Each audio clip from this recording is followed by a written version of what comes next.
So, should we expect major change in comics in 2021? People tend to have this expectation that things are going to really shift. And the safe money is on it won't. The safe money is that most things will be pretty much the same in 2021 that they are in 2020. In fact, going out further, 2022 probably looks a lot the same too. Is that a negative thought? Is that a depressing thought? Well, I mean, if you like what's currently going on in comics, probably not depressing. But what do we make of this? When will we see change, and will we see change?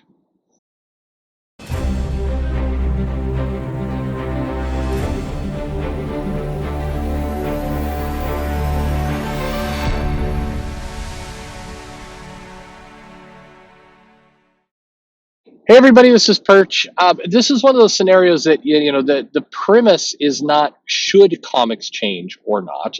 Do comics need a change? The premise is how quickly will they change? If a change is going to happen, how quickly will comics shift? Now, to start out, I mean, it's inevitable that things will change.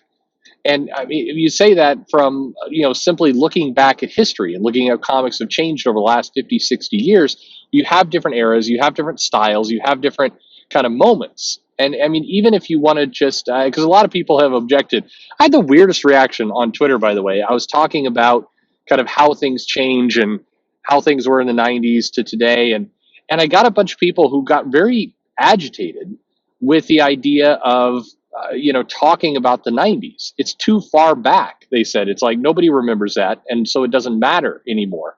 And it was weird, and it wasn't like a one of these kind of those who don't learn from history are doomed to repeat it kind of statements. It was literally a, do you remember these shows in the 90s? And the response was, why are you bringing up these things in the 90s? Like nobody remembers that. You shouldn't even bring it up. It was a very weird reaction. I still haven't quite wrapped my head around what was going on there. But if you take the long view of comics, comics go through changes all the time, and more changes coming for comics soon. Mark Millar said recently, or not recently, he said this several times, that basically there's a 15 to 20-year cycle in comics that they go through. And the last cycle that we saw was the kind of the Ultimate Universe and kind of the 2002 kind of a time frame where you saw new people come into the big two. You saw, kind of the shift into more of a writer-driven culture at the publishers, and you saw a bunch of kind of changes with comics that are being promoted and everything else. And what we're living in right now is kind of the tail end of that. We're seeing the kind of the last gasps of that era. You're seeing kind of the emphasis placed on writers and kind of the diminishing of art in a lot of cases in comics. There's a sense that that's coming to an end. And you can kind of smell it a little bit just in some of the reactions you get to, say, Greg Capullo and others, where the art is carrying books from a sales perspective more than you saw like 10 years ago. And you also see kind of in the reaction, say, of Brian Michael Bendis, who's very famous, big comic writer. Arguably, at one point, people were calling him the most important person in comics back 10 years ago with what he did with Marvel and the Avengers and kind of setting that whole tone. And then you see him come over to DC, you see that not working. And it's less, I mean, it's less a commentary on Bendis and more of a commentary on kind of the era of the writer being the all important person. We had the era of the artist from like the early 90s, kind of mid 80s through the 90s. You had the artist as very much a primary force, and then we went into the writers. So now we're probably going into another era. But the tougher part is like what happens in the next year. And here's where if in terms of predicting the future, it's very unlikely that the next big change, the next big push, is going to come from Marvel or DC. And this will be a little bit of a different change. I mean, there's a lot of things that happened in the early 2000s, but Marvel and what they did with the Ultimate Universe and kind of the pushing of writers, and then ultimately how DC adapted to the New 52 and some of these other pieces of some of what Jeff Johns did during that time period. It was really driven by the big two. There were some big gains in the independents. You cannot discount things like The Walking Dead and Saga, which were definitely sales beasts. Part of the last 15, 20 years was kind of the true realization of comics in other forms of media and what that could mean, and kind of more prominence of some of the indies. But it was more of a big two driven era that we're exiting out of. This next era feels very unlikely to come from the big two. And I say that for basically this simple reason. And Marvel's a little easier to predict than DC here. It seems very clear to me that Marvel, if you're looking at 2021 or 2022, is going to look a lot like it looks right now. It's highly unlikely that we see major changes at Marvel. Now, that said, I do think we are going to see major changes in the management. I think you're going to see some turnover there over the next 6 to 12 months, or maybe sooner. But in terms of the types of stories, their event process, kind of how they reboot and relaunch titles, how they handle their properties, the general characters that they're pushing, they've settled into a very established, I don't want to say rut because that's the wrong word, but track for the Dawn of X and the X-Men titles. They're going to be trying to do something similar for the Avengers and kind of how that all comes to play. They're going to continue to do events. Donny Cates is going to continue to be kind of a big writer that they showcase. Marvel is very unlikely to change much over the next 2 years. Very, very, very unlikely. It's going to look, if you like Marvel today, it's probably your good news. You can kind of settle in. It's not going to shift.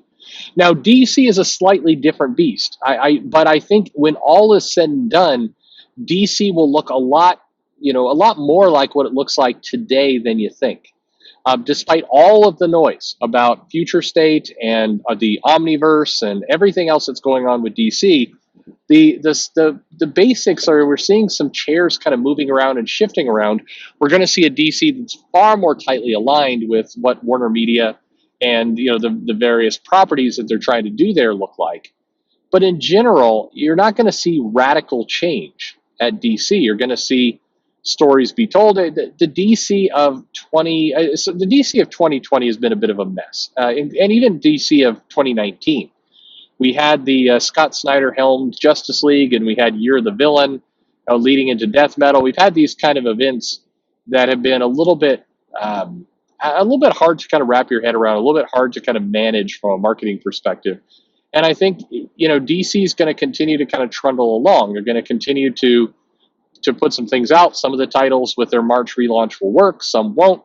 But it's unlikely you're going to see a radical shift. You're not going to see DC go really strong into a artist-driven era or a writer-driven era. You're just going to see DC's, going to have some relaunches and other things. It's going to have a slimmer line, and you're going to see a lot of Batman. But frankly, the last 2 years we've seen a lot of Batman. So DC, the odds that DC look much different are pretty small. So where is this change coming from? And the answer is in both the indies and some new players we haven't seen yet.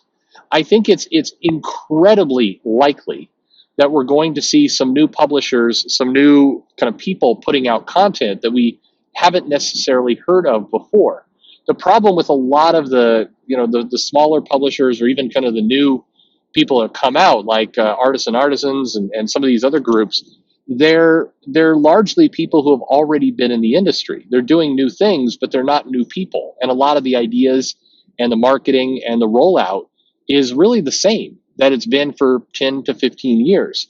But meanwhile, you see, of course, I've talked about it before until I'm blue in the face, you see Scholastic making very big moves. You see manga's influence growing.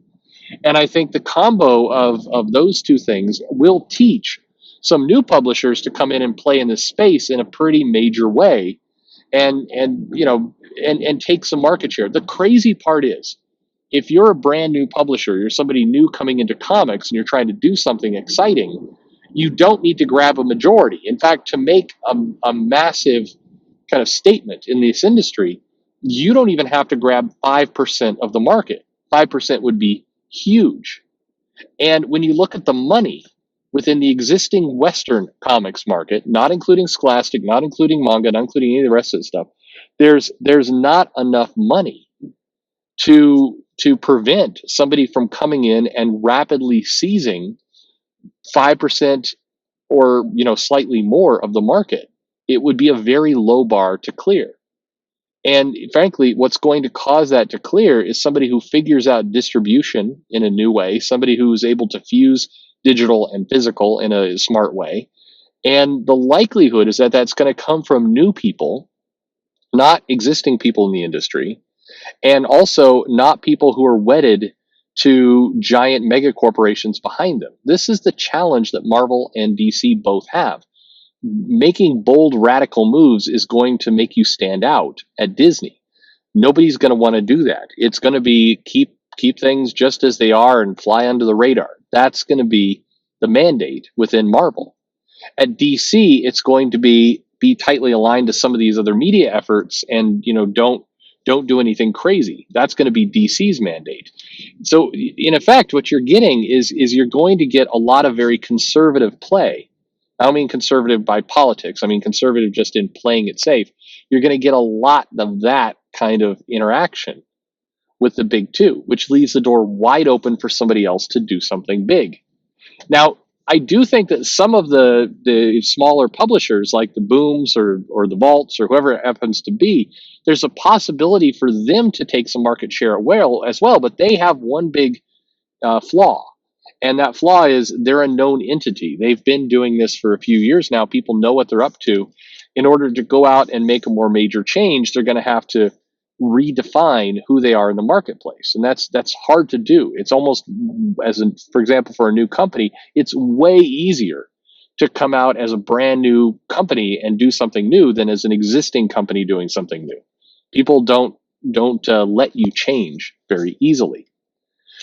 So it sets up a very interesting scenario. Change is definitely coming, but it's not coming for Marvel. It's not going to come from Marvel or DC, not in any kind of major way that a reader might see.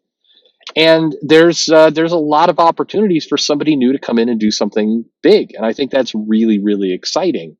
It's going to be interesting to see how it plays out over the next couple of years. Anyway, some of my thoughts on the matter. What do you think? Where is the change going to come from?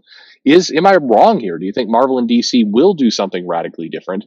And do you think that this is all stupid? We don't need any change. Life is just fine the way it is. Is that your perspective?